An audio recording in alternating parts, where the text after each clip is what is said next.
billahi minasyaitonir rajim. Bismillahirrahmanirrahim. Rabbi shrah li sadri wa yassir li amri wahlul 'uqdatam min lisani yafqahu qawli. Rabbana zidna 'ilman warzuqna fahman bi rahmatika ya arhamar rahimin. Subhanaka la 'ilma lana illa ma 'allamtana innaka antal 'alimul hakim. Bismillahirrahmanirrahim. Assalamualaikum warahmatullahi wabarakatuh. Alhamdulillah rabbil alamin. Alhamdulillahilladzi anzala sakinata fi qulubil mu'minin liyazdadu imanan ma'a imanihim. Segala puji teruntuk hanyalah kepada Allah, Rabb semesta alam, tempat kita akan berulang sumber segala nikmat dan kebaikan. Tidak ada satu kebaikan apapun yang bisa kita terima melainkan pasti dari dirinya. Semoga pertemuan ini menjadi wasilah datang rahmatnya. Salah satu nikmat hari ini kita dikumpulkan di tempat yang baik, dalam kegiatan yang baik, bersama orang-orang yang baik. Orang baik bukan? Mana senyumnya orang baik?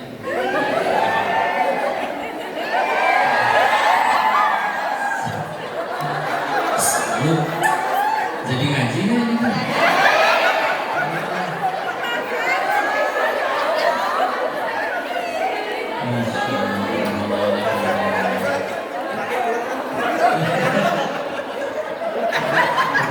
Merasanya dicumi-cumi ya. Bercandaannya begitu ya. Dan salam semoga selalu tercurah kepada junjungan kita baginda Rasulullah Muhammad sallallahu alaihi wasallam beserta para keluarga dan sahabatnya, dan semoga Allah sanggupkan kita istiqomah mengikuti sunnahnya sampai akhir kita insyaallah. Ini berarti ta'aruf lagi dulu. Nah, namanya siapa? Tak kenal maka tak harus. Ya. Sebelum itu saya ucapkan salam ta'zim dulu kepada seluruh guru, asatidz, alim ulama, kiai, ustaz, ustazah, ayah bunda semuanya yang dihormati Allah. Terima kasih diizinin ngaji bareng di sini ya. Dan aslinya mah si Kodeni sini mah cuman hamba Allah yang terlalu banyak dosanya, Allahnya aja yang terlalu baik kan.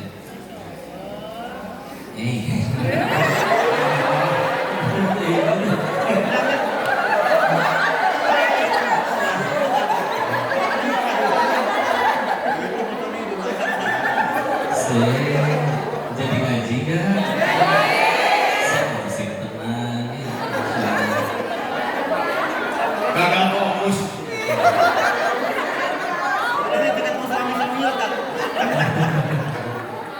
Insya Allah. Ya perkenalkan, dipanggilnya Ko Denis. Kenapa dipanggil Koko? Masih gitu ya. Terus karena laki-laki sih, nanti kalau perempuan Cici Lala, sesama bapak. Alhamdulillah. Terus nggak bisa milih, tahu-tahu takdirnya jadi orang Tionghoa aja, mereka lahir gitu ya. Udah gitu, insya Allah tapi kita bisa milih ingin wafat dalam keadaan seperti apa. Mudah-mudahan bisa beriman. Amin. Terus nama Tionghoanya Lin Chin Fu. Ulangi. Silakan di murojaah nanti setelah. Ya, nanti terjemahannya ada di sini ya. Lin itu marganya, Cinnya dari kata Cinze. Coba. Dia makhrajnya bukan begitu ya. Dia lebih halus lagi. Ya. Cinze artinya emas, punya dari kata Shingfu artinya blessing, berkah. Emasnya banyak berkahnya, tapi kalau meninggalin gak Islam percuma. La tamutunna illa wa antum muslimun. Surat apa?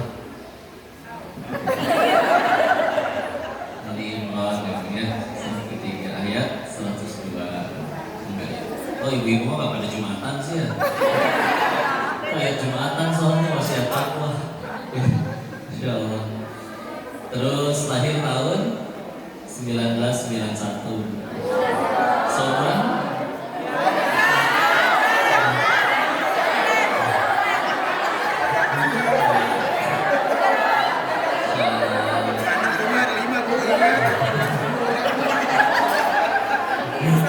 Ya, Oh, siap.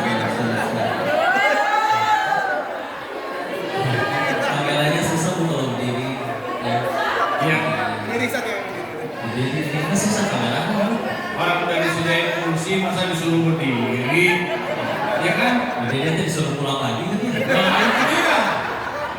Ya, yang penting mah ibu-ibu tenang.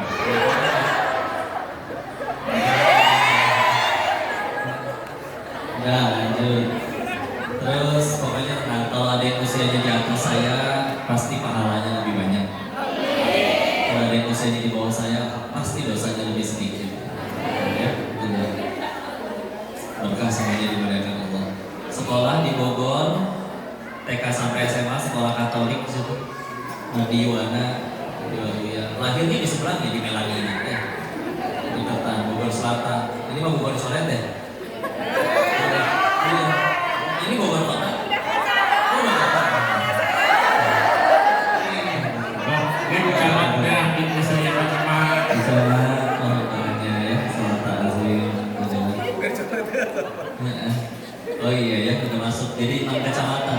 Waktu saya SD itu cuma 5 kecamatan soalnya pertamanya. Sekarang tambah Tanasaraya ya. Alhamdulillah. Dari gitu kuliahnya di Telkom Bandung, lulus 2012. Dan gitu barulah ke Jakarta setahun setengah sampai akhirnya yang di Thailand. Yang di Thailand gak usah cerita lagi ya. Gak mau ya. Perlu cerita apa enggak? Apa kita ngobrol nih? Kita ini mumpung banyak apa-apa yang ibunya ada yang mau disampaikan nanti insyaallah.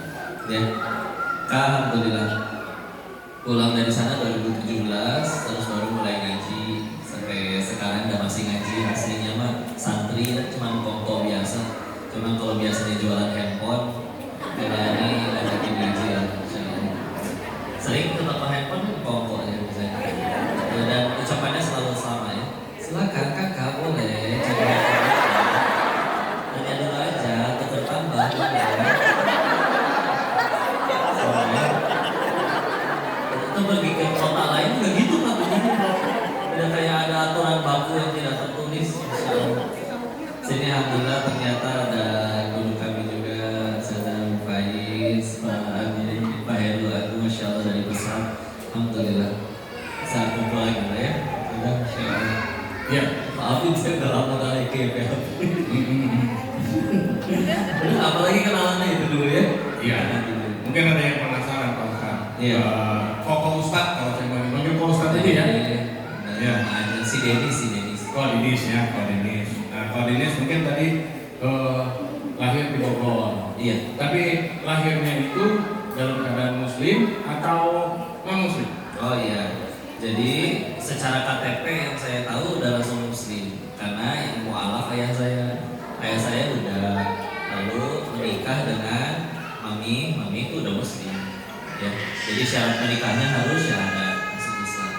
Tapi ya waktu itu ya saya ini juga lama tinggal sama nenek Amah, panggilnya Amah ya kalau orang Chinese Hokkien.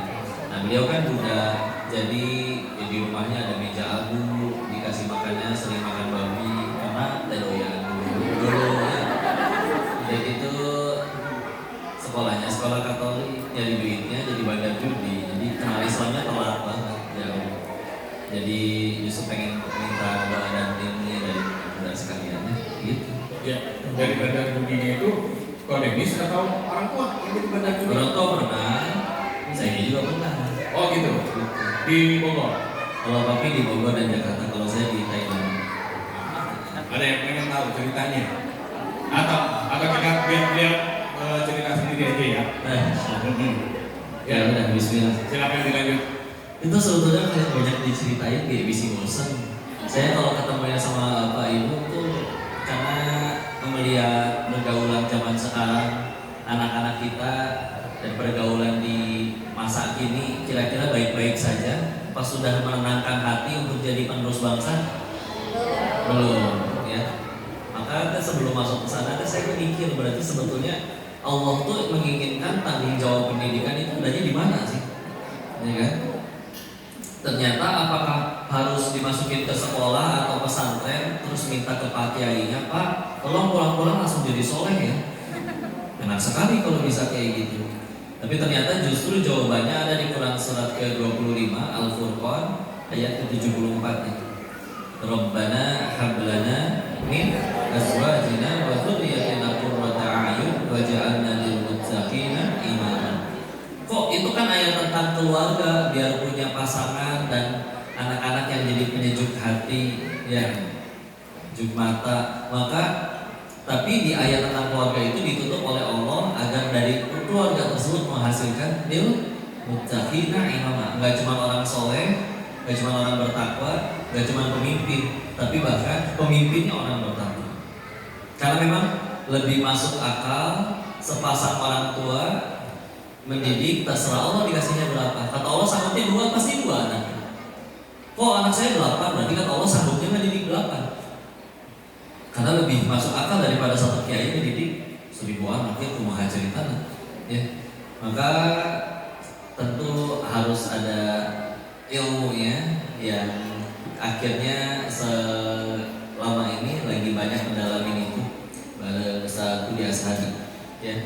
Maka insya Allah pengen ada nanti ya sok nyerempet ke situ. Nanti kalau pengen ngobrolin yang di Thailand, tapi di Thailand cuma cerita lah. Kayaknya mendingan kalau pengen belajar sekalian bagi kartu main sekarang kan. Jangannya main judi. Iya, main judi. Jadi di Thailand dari Bandar. Bandar. Dari Bandar. Oh, itu kalau main judi itu bisa menang apa nggak sih kan? Kalau main judi sebagai pemain bisa kalau dikasih. Bisa kalau dikasih. Iya. Berarti benar-benar menang itu nggak ada. Misalnya kayak kita main bola, benar menang gitu kan? Nggak lagi dikasih. Oke, dikasih. Berarti sediain menang. Semuanya itu diatur oleh Bandar. Malah kan yang bikin kasino online kan nggak manusia juga. Manusianya bisa lapar, pengen makan. Ya. Apakah kita serius benar-benar berpikir mereka bikin judi online itu dengan sengaja untuk bagi-bagi uang kepada seluruh pemainnya dengan cara dikasih menang? Mustahil. Karena kalau memang dari awal mereka pengen bagi-bagi duit, yang dibangun ya lembaga zakat infak sedekah, ya, bukan tempat perjudian. Jadi ya itu mah alat untuk kerjain orang aja sebetulnya. Orangnya aja senang dikerjain. Dan yakin bahwa oh dengan berjudi saya menang gitu ya. Dari 10 yang main, 8 kalah, 2 menang. Nah, makanya kalau ada yang menang pun karena pasti ada player lain yang kalah, badannya mah gak pernah rugi, ya. Tapi manusia itu punya salah satu sifat, yaitu mereka biasanya ngerasa saya pasti sih 2 orang beruntung tersebut, kepedean, ya.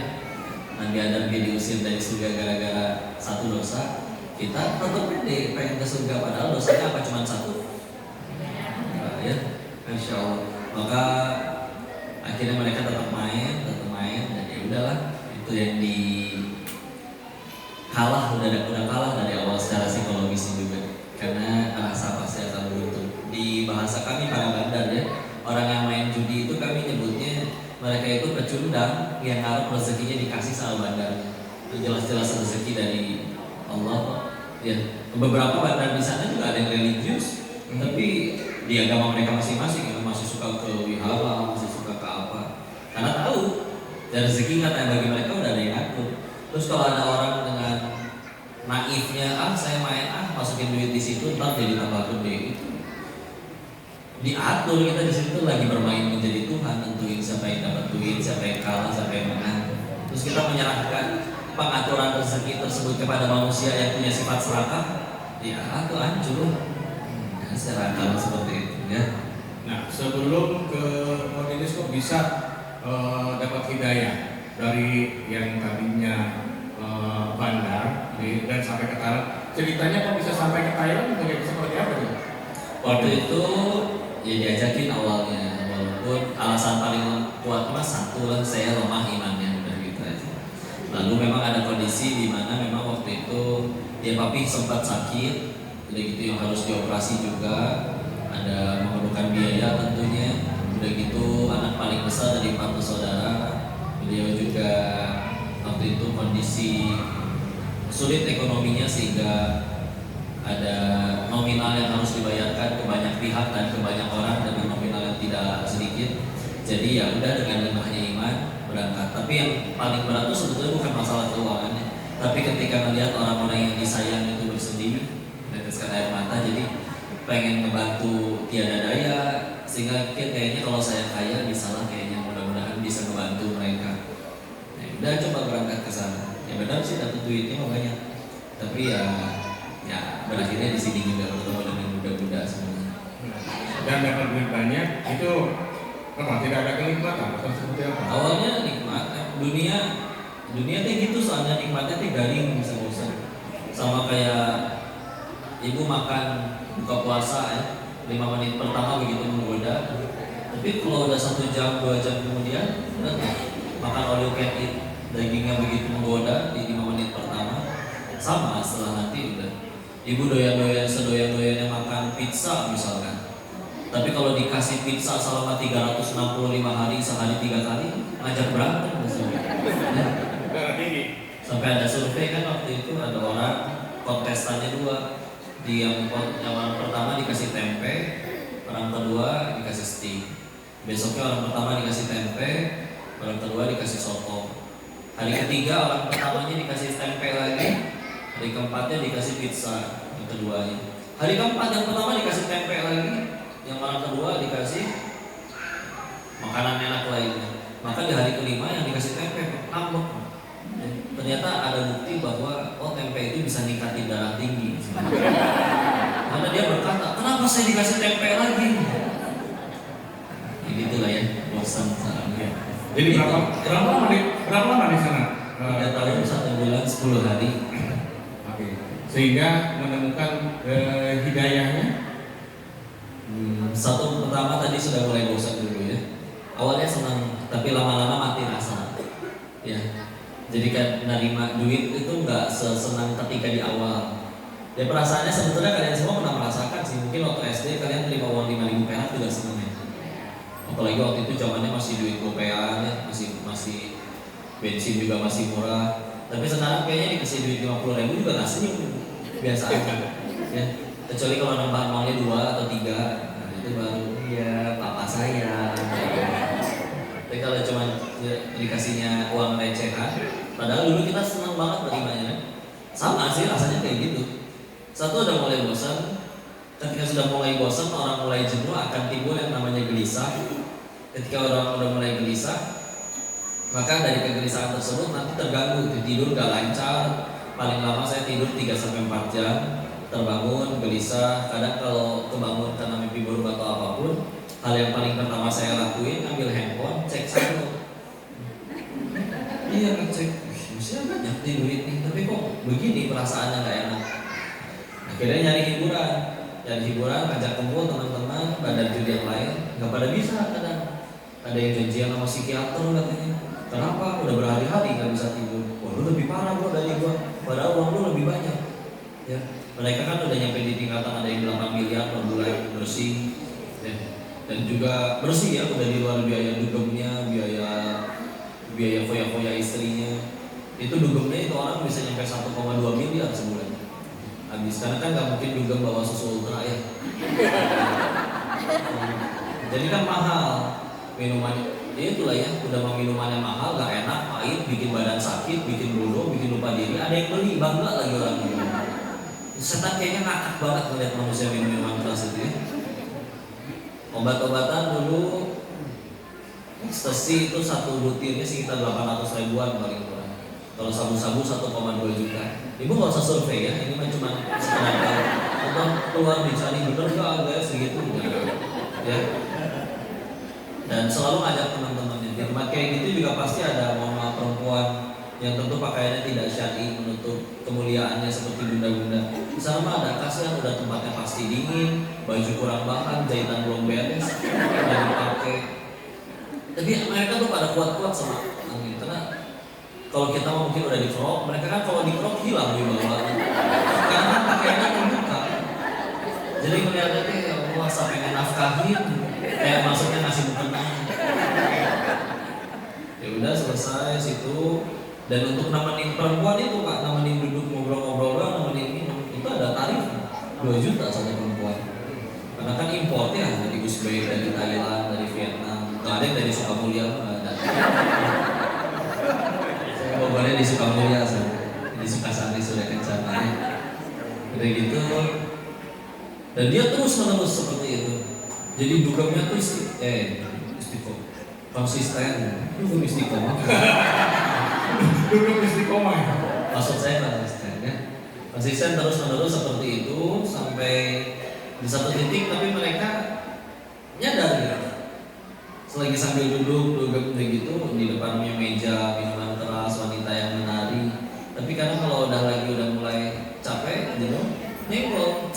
Sampai kapan ya bro hidup kayak gini? Kayaknya lebih tenang hidup di Indo, dikelilingi anak cucu di rumah yang hangat. Lah yang di desa juga udah kumpul gitu di rumah yang hangat. Tapi mereka kumpul di ruang tengah gara-gara gak punya kamar. Jadi kumpul semua di ruang tengah. Kenapa kamu malah pengen seperti itu? Mereka pengen seperti kamu. Ya. Cerita, aduh sekarang kalau pengen tidur gak bisa, harus pakai obat tidur. Ya. Jadi pas dia cerita gitu, ya Allah gitu ya, ternyata mudah tidur itu, bisa tidur itu sebuah nikmat ya. Kita mah di pengajian dia bisa tidur. Oh pada ini, iya. Karena Ustadz di depan semuanya melek.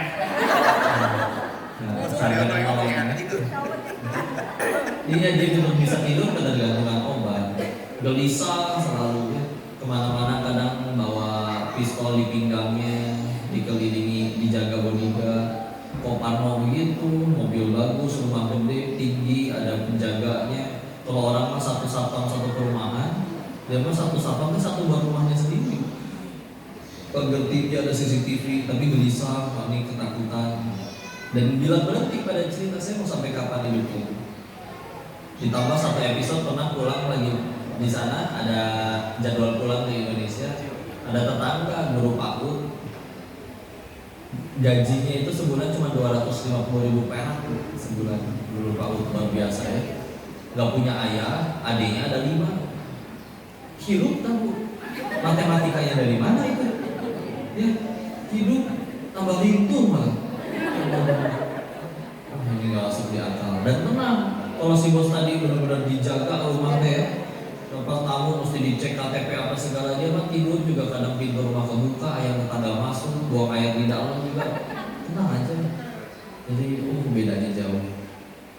Salah satu kesimpulannya adalah seperti itu, ternyata Allah menjawabnya memang di Quran surat 13, surat Ar-Ra'd ayat 28. Nah, hafalnya ini Mas. Ala bi dzikrillah tatma'innul qulub. Hanya dengan mengingat Allah maka hati menjadi tenang. Ya si bos jelas gak ingat Allah, yang guru PAUD tadi menjadi ingat Allah. Tapi intinya ketika udah jalan di sana, selalu menemukan, kan semua orang insya Allah pengen tenang, pengen bahagia ya. Ibu pengen tenang dan bahagia? Ada yang di sini, saya mah lebih pengen menderita, kok nggak ada? Nggak ada ya. Nah masalahnya nyari tenang dan bahagianya dari mana? Ya, ketika sudah dapat tenang dan bahagia, nyarinya itu dari mana? Nah macam-macam tuh. Kalau saya jatuhnya nyari duit di sana, karena dikira itu bisa memberikan ketenangan dan kebahagiaan. Tapi selalu menemukan ada orang yang telah dapat itu semua, tapi sama ucapan, saya mau sampai kapan? Saya jenuh, gitu ya. Nah saya mikir, loh, ini berarti siapa sih? Berarti orang-orang yang bisa bahagianya tanpa alasan, tanpa batas. Ya, waktu itu kesimpulannya 2. 1 bocah, anak kecil. 2 orang yang udah menemukan Allah dalam hatinya. Hanya seperti itu. Apalagi ditambah melihat sekeliling, nggak ada badan judi yang happy ending. Ada yang tetap kaya sampai meninggal, tapi anaknya overdosis narkoba. Ada yang berhenti tapi gara-gara di penjara. Ada yang berhenti gara-gara dikhianatin anak buahnya. Ada yang udah ditinggal anak istrinya. Ada yang udah mati kena HIV/AIDS juga ada. Nggak ada yang happy ending pokoknya. Ya. Jadi sudah sampai di satu titik, pokoknya yang ini emang kudu berhenti. Ya. Dan kebahagiaannya tuh malah makin jauh. Makanya tadi kayaknya ada 2 nih. Pertama anak kecil. Kita bayangin senyum-senyum anak-anak dia. Senyumnya kan kalau ketawa lebih lepas daripada kita kan. Senyum-senyum yang gak pernah mikirin token di rumah udah bunyi-bunyi dulu. Senyum yang gak pernah mikirin cicilan. Dan kalau dipikir coba Bu, uang kita sama uang anak kecil banyak kan siapa? Lebih pintar kita atau lebih pintar anak-anak? tapi kita lebih sulit bahagia daripada mereka. Ya, anak kecil adalah bukti bahwa manusia itu memang secara aslinya lebih mudah berbuat baik. Anak kecil habis benjol sama temennya, 5 menit kemudian udah main lagi. Yang berantem kan ibu biasanya. Nah, kamu benjol sama anak ini kenapa main lagi? Coba anak kecil mah sederhana, benjolnya udah nggak sakit, dia punya mainan yang saya punya, yang saya pengen mainin, diizinkan main, ya udah selesai. Masih terlalu lagi dia. Padahal udah mati. Masya Allah. Lanjut lagi berarti ya. Maka waktu itu nyimpulin, kenapa anak kecil bisa sampai seperti itu? Kita kalah jauh, apalagi kemarin kajian di SCBD itu kiri kanan gedung tinggi semua itu di Jakarta. Turun mobil TAA Lulus pada mewah semuanya. Turun dengan setelan necis, ya, sepatunya seharga motor, jam tangannya bisa beli imam sampai mahalnya. Tapi senyum teh pahit, disapa orang cuma tersungging sedikit, kayak pikiran naon di jelma. Anak-anak kenapa bisa seperti itu? Salah satu alasannya mereka belum punya pesaing Allah di hati mereka. Ya, kita makin gede, rasa aku gini ya rasanya punya duit, enak. Gini ya rasanya punya jabatan, enak. Gini ya rasanya punya popularitas, enak. Dan itu menjadi pesaing Allah di hati kita. Dan bahkan menentukan standar kebahagiaan kita. Percuma gaji sehari 20 juta. Saya mah yang penting pengen baru bisa bahagia nanti kalau rumahnya udah segede rumah si bapak itu. Percuma gaji segini, saya mah bahagianya nanti kalau mobilnya udah sebagus itu. Kenapa? Dulu bisa kita bahagia tanpa itu semua. Tapi karena kita membiarkan ada pesaing Allah di hati kita selamat menderita. Ya. Udah, nah aslinya kalau misalkan punya agenda dititipin doang, ya. Maka kerennya Islam itu nggak cuma melepaskan manusia dari perbudakan secara nyata, tapi juga melepaskan manusia dengan diperbudaknya dia oleh keinginannya sendiri, dikurung, makin sulit bahagia. Sehingga kalau misalkan udah datang Islamnya, as-salama yuslimu, berselang, melepas, ini nggak ada, di hati itu udah nggak ada apa-apa, tinggal Allah. Itu enak, tenang, ya, bahagia. Pesan para nabi, dan balik lagi, ada yang selain anak-anak adalah orang-orang yang telah menemukan Allah dalam hatinya. Ya. Kalau orang-orang yang tadi udah dapat kekayaan, dapat popularitas, mereka semua pernah ada episode berkata, saya mau sampai kapan begini? Saya jenuh, saya tetap stres. Jangankan yang haram, Bu.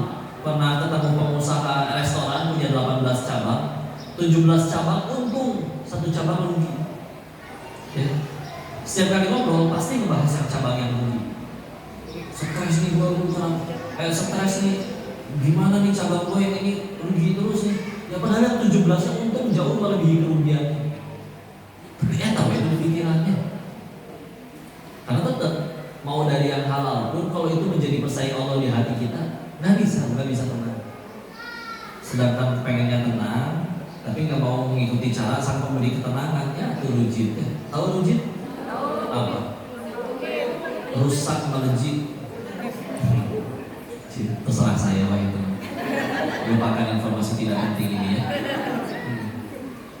Jadi gitu. Yang kedua, orang yang katanya udah menemukan Allah dalam hatinya, udah melepaskan semuanya tinggal Allah doang, ya sama ya. Orang yang mendapat itu semua pada stres. Ada satu jenis orang yang nggak pernah berkata dia menyesal. Ya tadi, orang yang telah menemukan Allah dalam hatinya. Ada gitu orang soleh asli, yang beneran soleh ya, soleh asli. Ya, terus dia berkata, saya sampai kapan ya hidup tenang damai kayak gini jika enakan diazab? Ada. Padahal kata orang dia untuk mendapatkan posisi itu, ketenangan itu, dia hilang jabatannya, dia hilang uangnya. Enggak, itu udah berat, tapi kata dia ini kalau udah misalkan udah Allah di hatinya. Jadi sehingga itu pun menjelaskan bahagia itu tidak sekaku itu, tidak harus punya apa dulu dan yang lain-lain. Tidak, bahagia sesederhana nurut sama sang pemberi kebahagiaan dan kebahagiaan. Ya. Pantesan orang-orang soleh terdahulu kan pahala banyak, dosa sedikit, ada para nabi malah terampuni ya. Ujian lebih parah dari orang kebanyakan dan juga tapi tetap lebih baik daripada orang kebanyakan. Ada yang punduk, enggak, lempeng, Kebayang kalau Nabi kita kunduan, wahai Rasul, kenapa engkau tidak berdakwah hari ini? Ambung, kembali ke jalan lain, waktu jadi hati. Gak ada wibawanya, Bu. Gak sama pakai sunnah. Tapi ya, kalau Islamnya, kalau Nabi yang kunduan, Islam gak akan sebesar ini. Dan jangankan dicaci, dimaki, bersatu seluruh jin dan manusia yang ingin mencelakai, Allah gak kasih izin, gak akan jatuh selai rambut. Enak amat hidup kayak gitu ya, lompang. Enak ya. Berbuat baiknya udah baik. Berbuat baik bukan supaya dibaikin orang, tapi agar dicintai yang maha baik. Kok kalau kita udah nolongin orang dia malah jahat gimana? Atau dia yang rugi? Makanya dia yang maksiat, kita yang dihukum. Kan dalam Islam yang rugi bukan yang dizolimi, tapi yang dizolimi. Dia zolim atau kasihan dia dosa. Jahatnya ke kita berarti dia transfer pahala. Pahala dia habis, dosa kita diampun. Belah mana ruginya? Yang rugi itu kalau kita yang zolim, udah gitu. Tapi kan kelakuannya nyebelin, udah ditolong malah melunjak. Kan meninggalkan ditanya kelakuan dia. Ditanya kelakuan masing-masing, apa heboh? Kok apa hukumnya orang begini? Orang ada hukumannya di sisi Allah. Kita bakal dihukum kalau nggak tobat. Ya. Tapi kan kok udah dibantuin dia malah jahat ya. Dari awal berbuat baik bukan supaya dia suka, biar Allah suka. Satu dunia cinta Allah benci, apa artinya? Tetap celakaannya. Satu dunia sayang, satu dunia benci tapi Allah sayang, tetap selamat. Enak kan? Dan itu jadi skincare terbaik. Benar. Misalkan ya, bandingin ya, ada orang tinggi, putih, langsing, kayak bihun lah ya pokoknya. Iya kan? Bihun juga begitu. Gak cuman skincarean, setiap hari direndam pakai serum ya. Tapi di sana nyakitin mulu, gitu ya. Selalu gibah, julid, gitu ya. Wah, mendung nih, ngaco nih Allah, pasti hujan, macet nih. Hujannya belum tentu jadi, Allahnya udah dicaci maki. Ya. Macet, parah nih macet nih. Di luar negeri mah gak ada nih yang kayak gini. Padahal luar negeri ini belum pernah. Bu, ada sarapan apa Bu? Tentu Pak, ada nasi uduk. Nasi uduk yang di depan, gak enak, tapi pelan-pelan habis.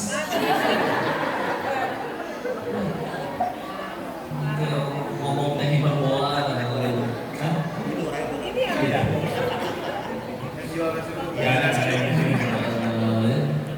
Bicara hiperbola, insya Allah. Bangun tidur, badan kan bohong. Coba badan remuk bisa bangun. Oh ini lagi kerja, bisa ngerti gak sih kepala saya itu pecah? Bohong. Coba pecah di kantor malam, kudu dipel darah kemana-mana, tipu. Sempat negatif, orang baru datang, ngapain? Minjem duit ya kamu? Saya pengen orang lagi milad, ya Allah, pengen bagi-bagi kue. Coba, meskipun bentuknya kayak bihun, tinggi, cantik, langsing, putih, gitu ya. Tapi ucapannya kayak gitu, pengen deket-deket atau jauh-jauh? Dan mukanya gak enak dilihat. Cemberut wae. Coba ibu ngeliatin orang ganteng tapi mukanya kiwai.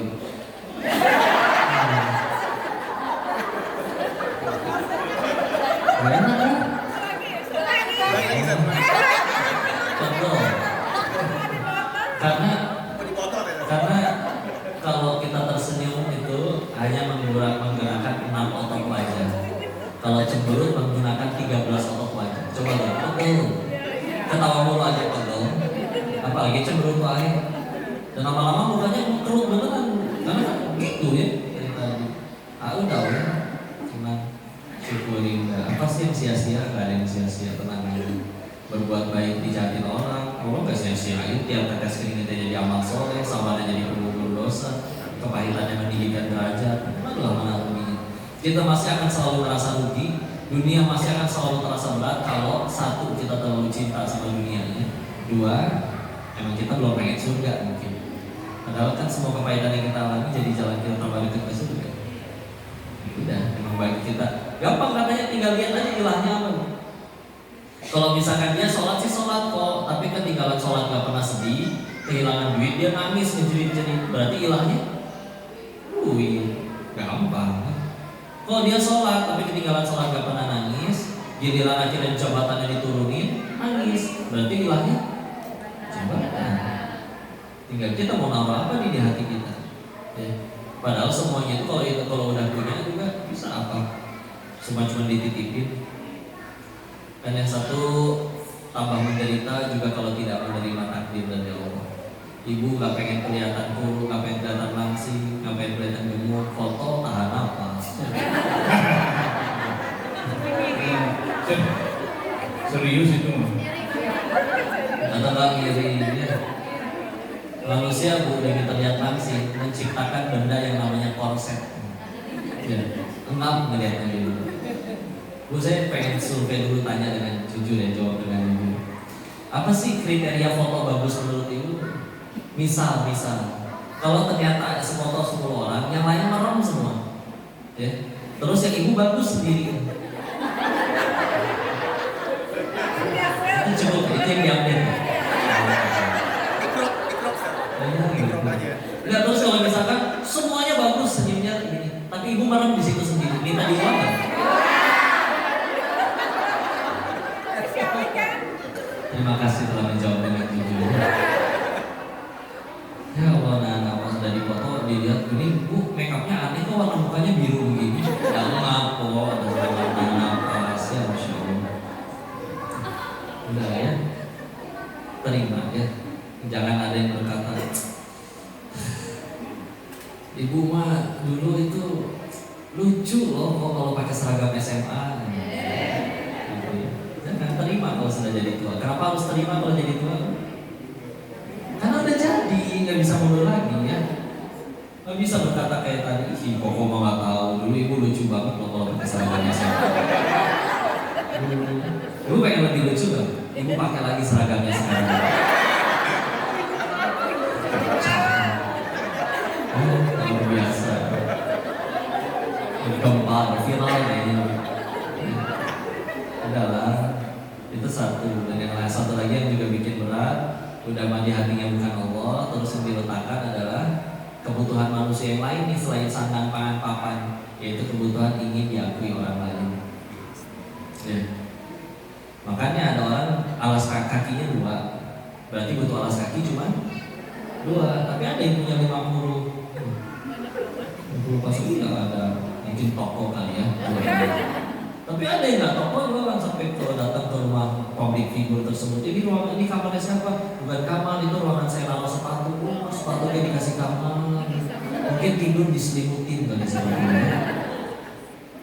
Kok emang nggak boleh orang belinya pakai uang halal, nggak ngutang, nggak nyuri, emang nggak boleh? Boleh. Gak ada yang bilang nggak boleh, tapi kalau misalkan ngelakuinnya untuk dipuji makhluk, nanti kasihan capek. Ya, kayak sepatu, anyar kene, warna bodas, putih, saking baru, kinclong, lebih glowing daripada wajahnya sendiri. Tapi ngerasa aneh kok sepatu baru ini ngerasa sempit ya. Oh ternyata ganjelan plastik yang di dalamnya belum dikeluarin. Saking barunya. Terus tiba-tiba ibu ke masjid pakai sepatu itu. Hah? Kira-kira pengen sholat di paling depan atau dekat pintu? Ya, ngerti. Kan kalau pas ruku jadi bisa kelihatan kan? Ayah keren. Sami Allah bagaimana? Udah gitu, pulang teh hujan, tanah, becek, sepatu putih, sok tetap dipakai apa dijaket? Jadi ya, sepatu yang fungsinya mencegah kita dari kacuga, mendingan kacuga daripada sepatu yang berbeda. Sampai katanya kalau pengen tahu tasnya ibu-ibu itu asli atau enggak gampang, mumpung di kota hujan. Lihat aja pas hujan, kalau dipakai buat nutupin kepalanya berarti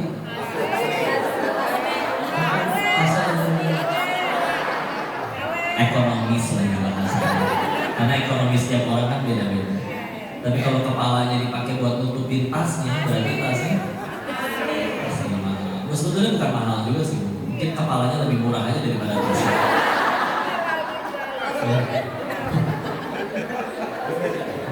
Ya.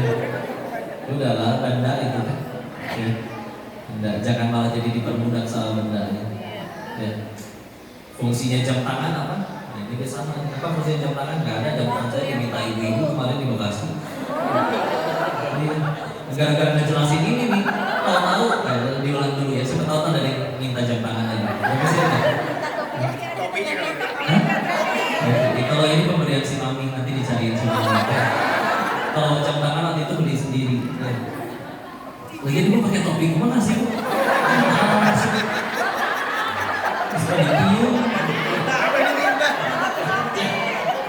Yang penting ada yang diminta deh lah. Pakai. Masya Allah. Iya, jadi jam tangan kan fungsinya jam tangan untuk melihat waktu. Berarti kalau untuk melihat waktu, jam tangan yang dijual di etalase pinggir jalan yang 30 ribuan, 50 ribuan ini bisa kan? Meskipun gambarnya Dora. Tapi ternyata ada yang beli yang seharga 5 miliar jam tangan air meset nih. Ya. Masya Allah. Kalau kita aneh ya kalau kita beli mobil mahal, biasanya kan itu memang larinya lebih kencang daripada mobil yang murah. Tapi kalau jam tangan, emang jam tangan mahal itu muternya lebih kencang daripada yang murah. Sama ya. Nah, jam tangan bapak 5 miliar kelebihannya apa Pak? Jadi 1 jamnya setara 5 menit.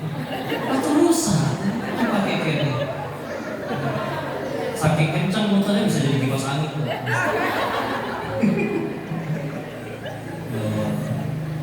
Aneh ya, lebih di aku katanya.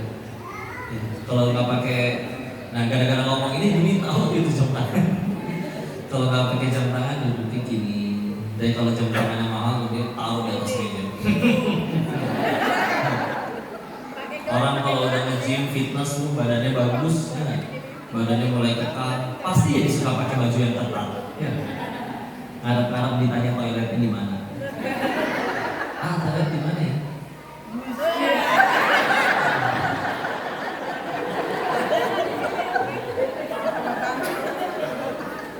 Kan gampang ya, toilet di mana? Selesai. Ya gitu lah ya. Capek lu dipuji Mahmud. Akhirnya Mahmud puji bu, tetap gak bantuin nyicil. Ih sekalian sih itu mobilnya gonta-ganti melulu. Udah cuma dapet gini doang. Saya ini bisa manggil ayamnya saya gitu. Sini, mana kalau saya gitu ya? Ya, sampai ya. Beli mobil ganti peleknya mesti yang keren. Nah ini dia yang nikmatin orang yang di luar, dan yang di dalam mana kelihatan peleknya. Kecuali yang tidak sambil dipangku. Jangan gitu ya, manusia. Nah udahlah, atau akhirnya punya juga gak senang-senang juga, bosan. Ya nih, ya.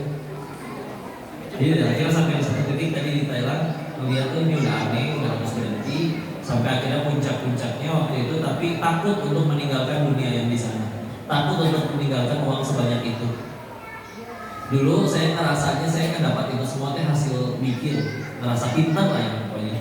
Jadi kayak agak menuhankan kecerdasan sendiri. Karena gak ketemu orang yang seumuran yang lebih kaya dari saya itu gak ada. Umur 22 udah beli rumah sendiri. Ya. Tapi si otak yang dibangga-banggakan itu, dan saya gak nyentuh narkoba sama sekali di sana, karena tahu narkoba itu bikin bodoh, ngerasa bisa kehilangan itu semua kalau mengkonsumsi obat. Tapi sekeliling memang bandar narkoba juga, dan juga para pemakai semua. Tapi si otak yang dibangga-banggakan itu nggak bisa nemuin jalan keluar. Saya kalau pulang di Indo, saya ngapain? Kalau kerja usaha mulai lagi dari nol, nggak temu jalan keluar. Jadi takut sama masalah rezeki. Ketika akhirnya puncak-puncaknya udah yakin harus berhenti, ya masih di kasino kami, di tempat judi kami, ya yang lain masih sibuk dengan urusan perjudiannya masing-masing. Saya ini udahlah bosan, bete. Ambil lihat-lihat handphone, masuk ke YouTube, muncul kajiannya AA yang bahas tentang rezeki. Yang kalau misalkan kamu udah gede masih takut sama rezeki, berarti kamu kalah sama janin. Berarti yang janin, ya kan janin belum bisa apa-apa dalam perut ibu, belum bisa kerja, minta, sholat, ngomong, mas tetap aja ibunya makan apapun masuk menjadi nutrisi bagi si janin untuk tumbuh besar. Kan itu apa janin yang mencari rezeki atau rezeki yang mendatangi janin? Iya. Kamu udah gede, udah bisa minta sholat, kerja, sujud kepada Tuhanmu, masih segitu ragunya sama Allah, masih segitu takutnya masalah rezeki, udah kayak ditampol nggak itu saya. Dan itu videonya pesantikan tuh, baru belajar ngaji di sini tuh, ya. Udah selesai itu habis latihan di sana, baru pembersihan yang di Indo. Ya, karena pulang dari sana masih bawa duit waktu itu Ustaz. Karena merasa kayak yang lain kan bangkrut ya berhentinya. Saya bawa duit lah buat modal usaha. Ya, kayaknya strategi yang bagus. Masih bawa duit banyak ya? Ada sekitar ratusan juta. Masa itu. Ya, saya tahunya kalau berikan para penolong kan katanya pengen tobat hijrah, tapi uang haramnya masih diketupan kene. Allah tahu diri ini tidak sanggup langsung membuang semua uang haram tersebut. Datang para penolong, tukang tipu udah datang kami. Sama awalnya mah merasa rugi, tapi perlu waktu bertahun-tahun untuk menyadari itu tuh benar ditolong. Karena kan jadi uang, mau semua tobat uangnya masih dipegang, haram semua. Ya kalau dan kita nggak sanggup ngebuang, ya udah Allah tolong biar supaya gimana caranya uang haram itu nggak ada yang masuk. Jadi ajak bisnis ada yang kabur. Tukang tipu itu bukan tipu sebenarnya, jadi penolong. Sama, nggak cuma ke saya, ibu juga ditipu orang ditolong. Lumayan dia nanggung dosanya. Lumayan ibu gugurin dosanya. Ada koruptor 10 ditangkap 1. Dia marah tuh kenapa teman saya yang 9 nggak ditangkap. Tapi akan ada hari di mana yang 1 itu bersyukur, alhamdulillah ya Allah saya yang ditangkap. Lumayan jadi kenal Islam, lumayan jadi gugurin dosa. Ya. Coba yang 9 yang lainnya selalu berhasil korupsi sampai meninggal, repot nanti, ya sebenarnya. Jadi yang berbeda tuh sudut pandangnya ada. Islam itu merubah itu semua.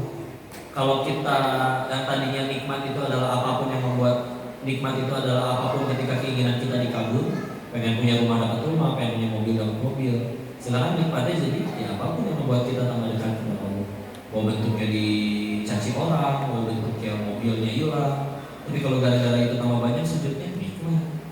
Enggak kok gak terasa nikmatnya. Emang bagi kamu kenikmatan itu bukan dekat dengan Allah, tapi punya mobil.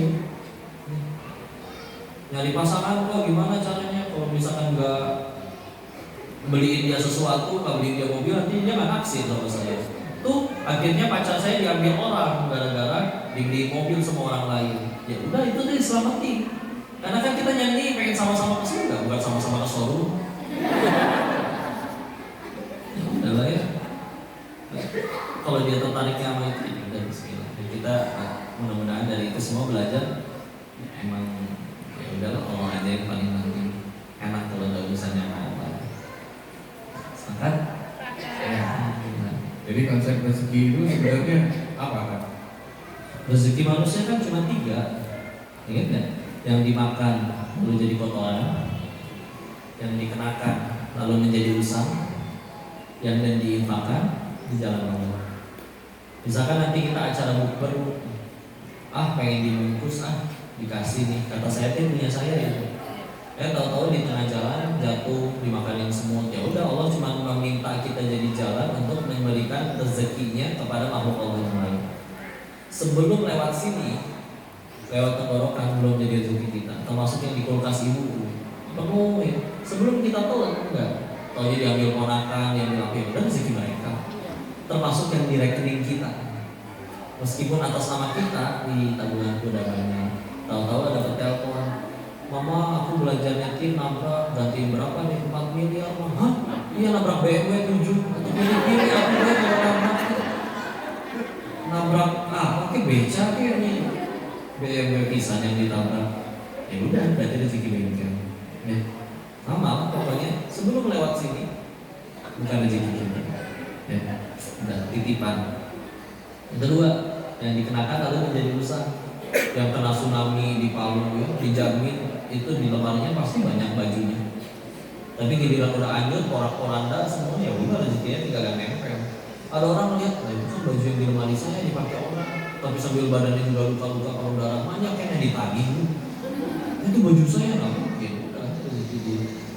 Atau nggak usah itu langsung ambil. Ada orang biasa kan kalau udah melihat sale menjelang Ramadan, menjelang luar biasa itu diskon, Padahal emang harga aslinya kayak segitu, digocek aja itu, dinaikin dulu terus didiskon ya, aslinya kayak emang segitu ya. Udah gitu, beli bagus, beli senang, beli banyak, taruhlah di lemari digantung. Ya, sibuk kerja, sibuk ngapa-ngapain, sibuk ini, baru ketemu lagi sama tuh baju 5 tahun kemudian waktu pindahan rumah. Iya saya punya baju ini, dicoba, lah udah nggak muat, kita tambah gemuk. Oh ya udah, buat si Ade aja, rezeki si Ade. Selama ini kita ngakunya punya kita atau di lemari kita, dipakai enggak apa enggak, ataunya 5 tahun kemudian harus jadi rezeki si Ade kita yang masih lebih langsing. Ya. Dan yang terakhir yang diinfakkan di jalan Allah. Dulu ada pengusaha soleh, dia punya kebiasaan beres usaha itu cuma disisain modal buat jualan besok, sisanya sedekahin. Ditanya sama teman-temannya, kok begitu sih kamu nggak sayang apa sama uang kamu, invest dong seperti kita. Dijawab, justru saya sayang banget sama harta saya, mau tak dibawa, pengen dibawa mati. Gimana caranya bawa mati harta? Ditransfer ke rekening akhirat dengan cara disedekahkan. Masya Allah. Udah harta manusia itu doang. Ya, kekumpul. Kadang belum tentu sempat pakai. Ada orang nabung udah nyampe 1 miliar, kadang berniat ingin beli mobil mewah. Ya. Udah kekumpul, udah berangkat ke showroom, perjalanan ke showroom kecelakaan, meninggal. Ketika akhirnya meninggal, dipakai uangnya 5 juta oleh keluarganya untuk pemakaman. Sisa 995 jutanya itu buat orang waris. Yang meninggalnya apakah ditanya cuma 5 juta? Enggak, 1 miliar nih ditanya. Dulu kamu dititipin itu 1 miliar dipakai untuk apa? Cuma dipakai 5 juta. Sisanya niatnya dulu buat apa itu? Oh saya pengen umroh. Umroh cukup 30 juta aja udah 1 miliar kalau pengen beli mobil. Ya. Wah ditanyanya enggak cuma nominal yang kepake, tapi yang dititipinnya. Udah yang ditanyanya yang dititipin, udah nggak sempat kepake, dipakainya sama orang lain. Itu. Dalam sedekah aja langsung. Pak, kasih. Iya. Oke. Ya, ibu ada yang boleh sedekah? Tadi udah, Pak. Jadi sambil nunggu Ustaz datang tadi, udah ngeluarin semua tuh duitnya yang marah-marah ya. Nah, yang perahu tinggi ini. Iya, cemerah. Yang marah-marah. Alhamdulillah. Terima kasih Ustaz ya kehadirannya luar biasa. Ini kita buka sesi tanya jawab. Ya, kita buka sesi tanya jawab ini untuk kita sampai jam berapa Bu Ustaz? Sampai jam 1? Hah? Saya jam 11 tadi harus lanjut kajian lagi. Oke, sampai jam 11. Sekarang jam 10.26. Oke, 10 kita ada yang belum lagi? Ada yang mau tanya?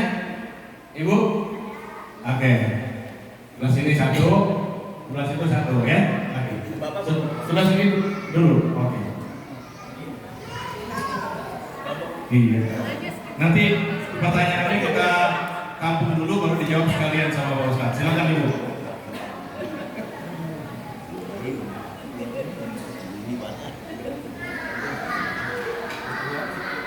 Assalamualaikum warahmatullahi wabarakatuh. Terima kasih Ustaz sudah Suaranya mungkin bukan. Kecengan suara. Masker buka masker kali. Biar jelas. Bukan saudaramu Aisyah. Enggak, bercanda.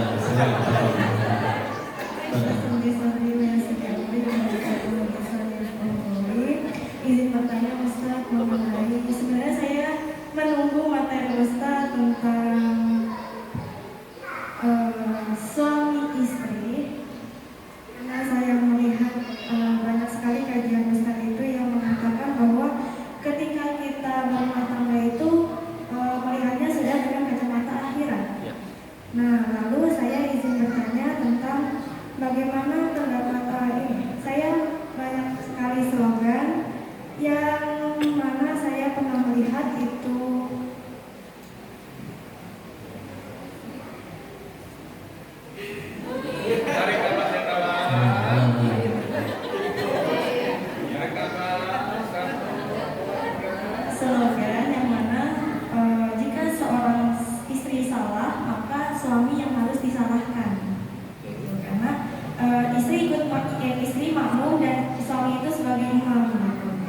Nah, lalu pertanyaan saya di sini, bagaimana pendapat Ustadz mengenai istri Nabi Lut alaihissalam dan Nabi Nuh alaihissalam yang mana mereka memiliki suami solih, tapi mereka berdua dilaknat oleh Allah Subhanahu Wa Taala.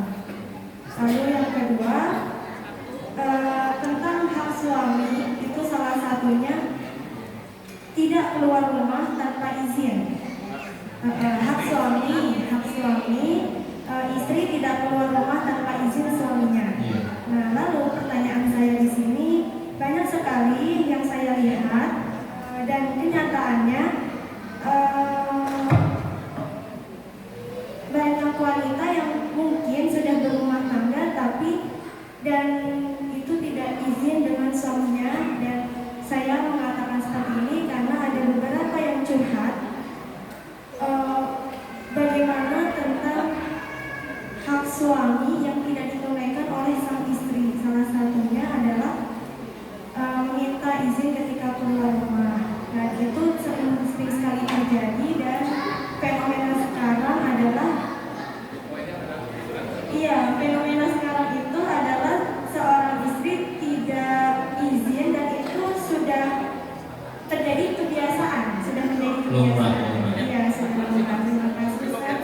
Assalamualaikum warahmatullahi wabarakatuh. Ya, jadi yang bertanya silakan poin-poinnya saja, biar karena waktunya terbatas. Jadi yang pertama tadi mungkin kita langsung jawab aja Ustaz ya, biar enak. Tadi yang pertama bagaimana kalau misalkan istrinya Nabi Lut alaihissalam dan juga Nabi Nuh alaihissalam, ya. Perbedaannya mereka sudah mengingatkan dengan maksimal, nggak kurang lama apalagi dakwahnya Nabi Nuh 950 tahun. Aku yakin sudah diingatkan, ya. Akan semakin berat menjadi tanggung jawabnya ketika makanya sebuah di dalam Islam itu dulu guru hadis saya berkata, kalau untuk mengambil suatu hukum nggak boleh pakai satu daging saja, karena ibarat kita mengambil ikan keluar dari kolamnya, jadi kudu dikumpulin semua. Ternyata memang ketika yang benar-benar nyampe berat ada pertanggung jawab di suaminya, memang ketika misalkan ada sifat dayus, membiarkan, tidak mendidik, tidak peduli, tidak ada rasa cemburu. Yang jelas bahwa Nabi Lut alaihissalam dan Nabi Nuh alaihissalam itu tidak mungkin tidak mendidik dengan baik dulu, ya. Nah, sedangkan yang di luar sana ada yang kepala akhirnya susah diatur, akhirnya akhirnya nyerah gitu aja, dicuekin secuek-cueknya. Nah, itu dia yang menjadi masalahnya.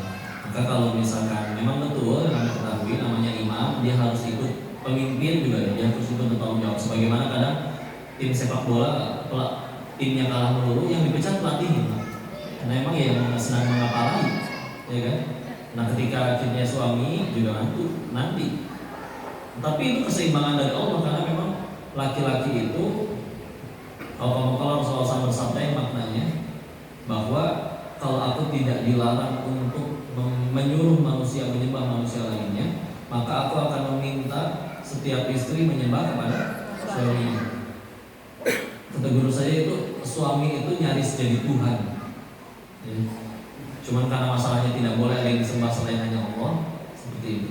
Karena emang ketaatannya itu emang perlu sampai segitunya. Bahkan kalau ditanya sampai sejauh mana ketaatan istri kepada suaminya, nggak ada batas, nyaris jadi Tuhan kok, ya.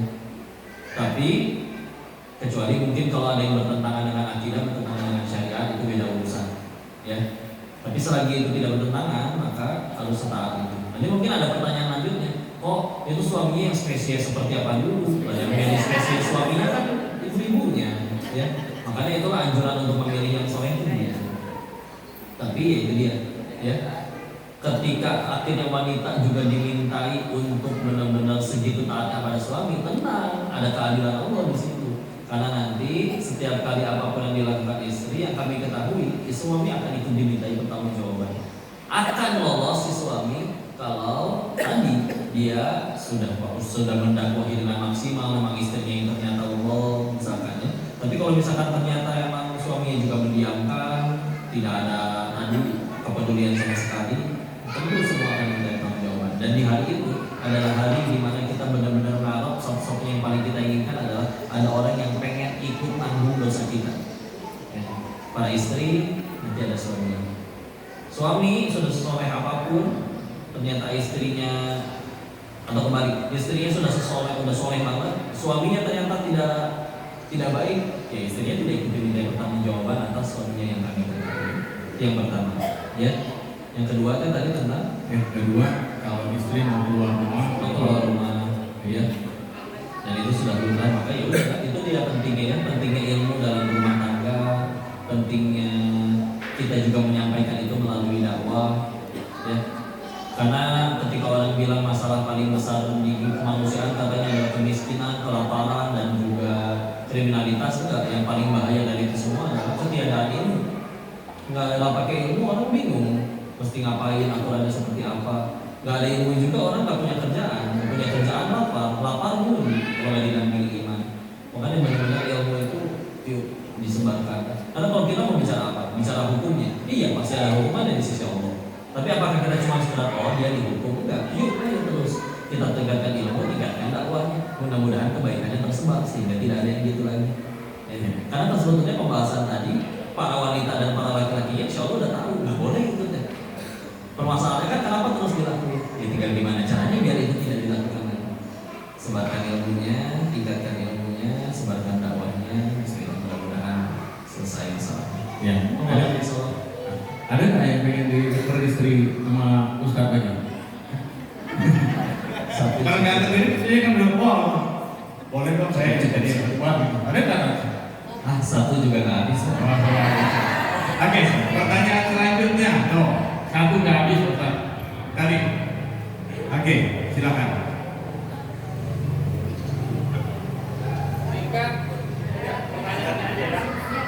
Assalamualaikum warahmatullahi wabarakatuh. Waalaikumsalam warahmatullahi wabarakatuh. Pak Ustadz, saya bersyukur Pak Ustadz hadir di sini, Masya Allah. Masya Allah. Dan ibu-ibu di sini sepertinya bahagia semua. Pertanyaan saya, nanti di akhir acara ini apakah boleh selfie sama Pak Ustadz?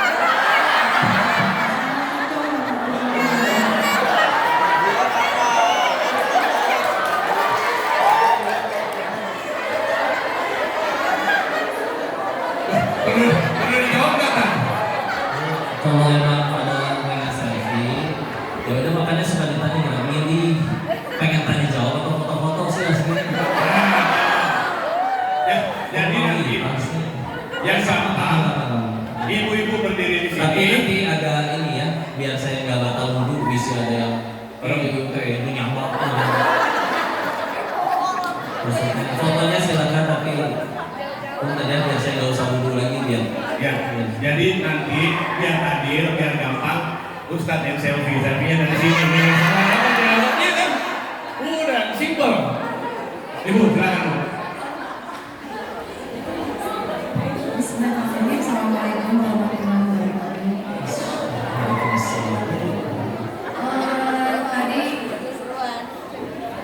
Tadi Ustaz membahas tentang syukur. Jadi bagaimana cara melatih diri untuk selalu bersyukur dalam setiap keadaan. Syukran. Wassalamualaikum warahmatullahi wabarakatuh. Waalaikumsalam. Kalau saya caranya sambil dijawab dulu ya, langsungnya. Ya, silakan Ustadz, silakan. Saya hanya murid yang mau tanya nih, Ustadz. Oh, iya. Silakan. Kalau saya melihatnya di situ akal kita bisa bermain. Dalam artian begini, ketika kita udah tahu ilmunya bahwa syakartum azidanakum, baru saya bersyukur ditambah, berarti sejatinya kalau kita senang dengan nikmat tersebut dan kita pengen nikmat itu tambah banyak, ya udah caranya kata Allah disyukuri. Ya. Maka kalau misalkan kita memilih untuk tidak bersyukur karena memang terusan ayatnya ngeri, wala in kafartum inna adzabi lasyadid. Barang siapa kufur itu kan nggak syukur, melupakan nikmat Allah, sok-sok amnesia dengan nikmat dari Allah. Ternyata inna adzabi lasyadid, sesungguhnya azab Allah itu sungguh pedih. Jadi ternyata yang diancam azab itu bukan cuma orang yang maksiat, tapi yang nggak syukur ngilang-ngilangin juga. Nah itu hati-hati. Ya. Sedangkan pengen nikmat, sedangkan cara nikmat, cara pengen tambah nikmat udah tahu, tinggal disyukuri. Tapi terus kitanya masih malas pengen bersyukur. Kita milih gak syukur, masalahnya tetap ada, hatinya tetap gak enak, bisa jadi dosa lagi kalau gak syukur. Jadi apa keuntungannya dengan menjadi manusia yang tidak bersyukur? Yuk, syukurin aja. Atau bisa direnungkan dengan berbagai macam kelebihan atau keutamaan dari Allah. Contoh, berapa banyak sih hal yang kita butuh tapi kita nggak pernah minta, tapi tetap dikasih sama Allah. Contoh berkedip, ibu perlu kedip nggak? Ya. Ada di sini orang yang pengen kedip, berdoa dulu ke Allah. Ya Allah, perih ya Allah, saya kedip ya Allah. Tetap kedip. Kalau Allah tidak izinkan mata ini berkedip, bisa berkedip nggak? Enggak. Tetap kita kadang sambil bermaksiat tuh tetap matanya kedip. Dan diatur oleh Allah tetap barengan. Coba kalau ganti-gantian, nggak ada wibawanya. Nih, dulu kita belajar di SD bahwa di bumi ini udara itu nggak semuanya oksigen. Ada nitrogen, ada yang lain-lain, dan oksigen ternyata hanya 20 atau 21%. Sisanya nitrogen lebih banyak dan gas-gas yang lain. Ini udara segini nggak kelihatan, ya. Kita tetap bisa hirup, di dalamnya nyampur ada bau ketek batur, bau kentut orang, segala macam ikut ke hirup. Sedangkan tubuh butuhnya hanya oksigen. Itu gimana ceritanya si tubuh ngerti ngebedain benda tidak terlihat itu akhirnya dialirkan ke seluruh tubuh. Ternyata setelah ilmu biologi menyelidiki, di dalam darah itu mengandung yang namanya hemoglobin. Dan hemoglobin itu secara kimia lebih mudah berikatan dengan O2 oksigen. Sehingga kita menghirup nih segala macam masuk nih, ada karbon dioksidanya, asap kendaraan orang dan yang lain-lain, masuk ke paru-paru, merebak dari bronkus ke alveolus semua, dijemput oleh darah. Darah di dalamnya ada hemoglobin, yang kejemput, yang tertarik secara kimiawi dia lebih mudah berikatan dengan oksigen. Oksigennya yang keambil, disebarkan ke seluruh tubuh. Semua tanpa minta, kadang sambil maksiat. Makanya orang soleh terdahulu ada yang ditanya, siapa sih Allah itu bagimu? Allah adalah yang tetap memasukkan udara ke dalam ruanganku, padahal di dalamnya aku sedang bermaksiat kepadanya. Dengan segitu banyaknya baiknya Allah, terus masih pengen ngeluh, maka dan pakai syukur aja, ya. Syukur banyak. Jadi kalau kita pengen suka dengan suatu nikmat, cara terbaik untuk melanggengkan nikmat tersebut adalah dengan disyukuri. Apa bukti benar-benar bahwa orang itu bersyukur? Maka akan menggunakan nikmatnya untuk tambah dekat kepada Allah. Karena ada orang yang di urusan doa naik gaji, alhamdulillah, tapi dipakainya maksiat, misalnya berarti bohong syukurnya. Ya. Karena kalau syukur yang benar, pasti akan menggunakan nikmat itu menjadi jalan tambah dekat kepada Allah. Kalau udah ke arah sana, Allah lagi nanti Allah yang menurunkan sakit itu. Allah udah bisa menjawab pertanyaan. Ya, pertanyaan terakhir. Bismillahirrahmanirrahim. Ini pertanyaan terakhir ya. Bismillahirrahmanirrahim. Assalamualaikum warahmatullahi wabarakatuh. Waalaikumsalam. Nuhun Koko sudah mampir di masjid kami, Masjid Masyarakat. Terima kasih. Pertama kami di sini mau bulan Ramadan ya Ibu ya, kita doakan mudah-mudahan Koko sehat. Amin. Koko sehat dan sekarang Koko sudah mulai terkenal di TikTok, di Instagram dan semuanya. Mudah-mudahan Koko istiqomah, amin ya Allah, istiqomah dan karena apa namanya sekarang kalau menurut kami Koko kayak pertolongan Allah gitu. Karena sekarang ini anak-anak kami, anak-anak remaja kami itu dibom gitu ya, tsunami dengan drama-drama Korea gitu. Di minggu, siapa ibu? Gitu deh apa namanya? Matiin internetnya, jangan dikasih kuota. Nah, alhamdulillah Koko ini jadi bentuk pertolongan Allah menghadirkan Koko di Indonesia. Mudah-mudahan Koko insya Allah mudah-mudahan istiqomah dalam berdakwah. Nah, Koko yang berikutnya adalah terkait dengan apa namanya agak remaja atau remaja ABG. Ada tidak kajian Koko yang rutin yang mengisi anak-anak remaja? Ya, mungkin online, kalau offline agak susah ya, walaupun Koko rumahnya di Bogor, di daerah situ ya Bogor ya. Ada tidak kok kajian online untuk remaja atau ABG lagi tuh kok yang rutin mungkin secara online gitu. Terus kemudian yang kedua mau info juga terkait homeschooling rumah Quran yang Koko kelola saat ini. Barangkali ibu-ibu barangkali ada yang mau menyekolahkan anaknya di sekolah Koko. Terima kasih. Assalamualaikum warahmatullahi wabarakatuh. Alhamdulillah. Ya, Terima kasih doanya Ibu. Dan tepat sih pertolongan juga aslinya masa ini yang ditolong Allah. Nggak ada bagus-bagusnya, banyak dosanya ya. Maka mudah bagi Allah mematikan diri ini detik itu juga waktu lagi maksiat di Taiwan. Saya masih nggak ngerti kenapa Allahnya ada masih begitu baik diizinkan ketemu dengan bunda-bunda soleha yang soleh. Aslinya ya Mak, nggak pantas ya, jadi justru minta doa dan nasihatnya. Ya, tapi yang saya tahu kalau saya nggak ngelakuin ini dosa saya kebanyakan. Ada orang misalkan dia sholat cuma 5 waktu meskipun telat, subuhnya 2:30 sampai 5:30, seumur hidup gak pernah duha, seumur hidup gak pernah tahajud, tidak berdakwah. Bismillah, orang itu masih bisa ke surga. Kenapa? Yang saya tahu dia nggak punya dosa sebanyak saya. Dan kalau misalkan diri ini udah kalau kasih kesempatan padahal mudah Allah matikan di sana, terus gak pengen tambah takwa, gak pengen lebih banyak belajar, lebih banyak menghafal, lebih banyak berdakwah, lebih banyak amal soleh, maka merasa gak tahu diri juga di depan Allah. Ya, mohon doanya dulu ya. Oh, tapi kan kok udah tobat, tapi gak pernah dapat SMS dari Allah selamat dosa Anda telah diampuni.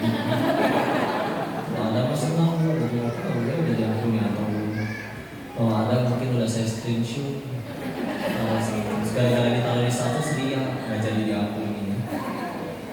Ya mungkin itu hikmahnya ya, Allah rahasiakan. Mohon doanya ya. Yang kedua, kajian yang rutin sebetulnya sudah dari 2020 awal yang di Masjid Alumni IPB itu ya, yang tiap Sabtu sebelum teman hijrah pada subuh. Dari yang datang cuma 2 orang, itu dia yang kameramen, semuanya dari datang. Ya, terus ya emang ngaji kan yang berhasil bukan yang dilihat banyak orang, tapi yang bisa membuat siapapun yang di dalamnya tambah dekat kepada Allah. Ini kayak gini, ternyata saya ini malah nggak tambah dekat sama Allah, lupa mengagungkan Allah, cuma mengagung-agungin diri sendiri, itu saya yang gagal. Jadi malah tambah runcit lah ini. Bukan sukses mah nanti kalau udah nyampe ke surga. Kalau gara-gara katanya dikenal malah gagal ke surga berarti musibah. Doanya ya, diingatin terus. Terus itu yang rutin. Selain itu juga biasanya dulu sekarang belum dimulai lagi. Mungkin mudah-mudahan setelah Ramadan mudah-mudahan bisa. Setiap Senin pada maghrib itu anak-anak pada datang ke rumah, anak-anak pemuda-pemuda di Bogor sengaja di rumah ngaji kitab.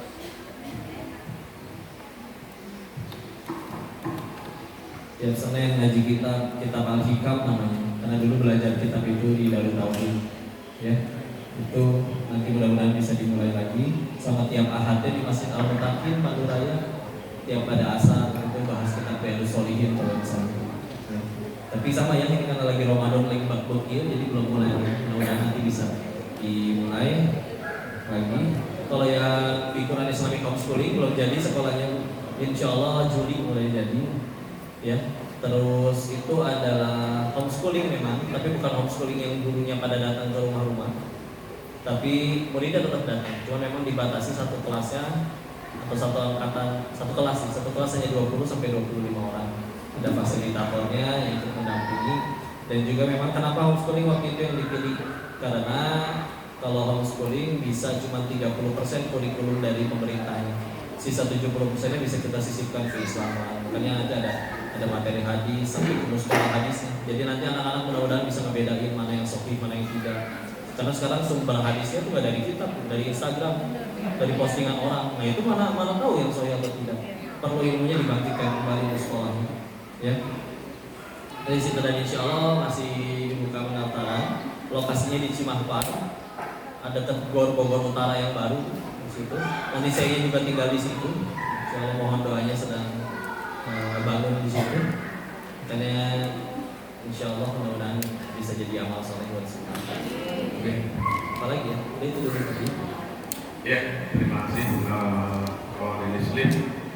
Saya rasa Ibu karena waktunya terbatas dan Pak Denis punya waktu sampai jam 11, sudah hampir sampai waktunya. Kita tutup dengan doa dulu, Ustaz. Silakan. Sedang mohon keriduan hatinya, kita tundukkan hati dan kepala kita sejenak untuk menajat kepada Allah. Allahumma salli ala sayyidina wa habibina wa syafi'ina wa maulana Muhammad wa sallim radhiyallahu ta'ala kulli sahabati rasulillah ajma'in. Bismillahirrahmanirrahim. Hamdan syakirin, hamdan na'iman, hamdan yuwafi ni'amahu wa yukafi mazidah. Ya Rabbana lakal hamdu kama yanbaghi li jalali wajhikal karim wa 'azimi sultanik. Allahumma shalli ala sayyidina Muhammad wa ala sayyidina Muhammad. La ilaha illa anta subhanaka inni kuntu minadh dhalimin. Allahumma ighfir lil muslimin wal muslimat wal mu'minin wal mu'minat al ahya'i minhum wal amwat. Allahumma ighfir lana wa li الأبصار يا مقلب القلوب ثبت قلوبنا على دينك اللهم أعنا على ذكرك وشكرك وحسن عبادتك. Ya Allah, berkahi majelis ini ya Allah, ajarkan ilmu yang bermanfaat saja kepada kami. Dekatkan kami dengan setiap orang, sahabat, teman, guru, lingkungan yang membuat kami semakin dekat dengan keridhaan-Mu ya Allah. Jauhkanlah kami dari segala hal yang membuat kami lalai dari mengingat-Mu ya Allah. Jadikan sisa usia kami sisa usia yang hanya mengejar ridha-Mu saja ya Allah. Jadikan setiap malam kami bisa bangun mendirikan salat Allah dan sujud menyembah-Mu ya Allah. Ya Allah, ampuni dosa-dosa kami, baik yang terang-terangan dan sembunyi-sembunyi, baik yang telah berlalu maupun baru akan terjadi. Jangan Kau biarkan kami wafat dalam keadaan dosa kami belum Kau ampuni ya Allah. Jangan Kau biarkan kami wafat dalam keadaan taubat kami belum Kau terima ya Allah. Ya Allah, berikan kepada kami pasangan yang saleh solihah, keturunan yang saleh solihah. Rabbi habli minas solihin, Rabbi habli minas solihin, Rabbi habli minas solihin, Rabbi habli min ladunka dzurriyyatan thayyibatan innaka sami'ud du'a. Rabbi la tadurni fadlan wa anta khairul warithin. Rabbi ij'alni muqimas salati wa min dhurriyyati rabbana wa taqabbal du'a. Allahumma inna nas'aluka 'ilman nafi'an wa rizqan halalan thayyiban wa 'amalan mutaqabbalan. Allahumma inna nas'aluka husnul khatimah wa na'udzu bika min su'il khatimah. Allahumma inna nas'aluka ridhaka wal jannah wa na'udzu bika min sakhatika wan nar. Rabbana atina fid dunya hasanah wa fil akhirati hasanah wa qina 'adzaban nar wa adkhilna jannata ma'al abrari aziz wa ya karimul alamin. Subhana rabbika rabbil 'izzati 'amma yasifun wa salamun 'alal mursalin walhamdulillah.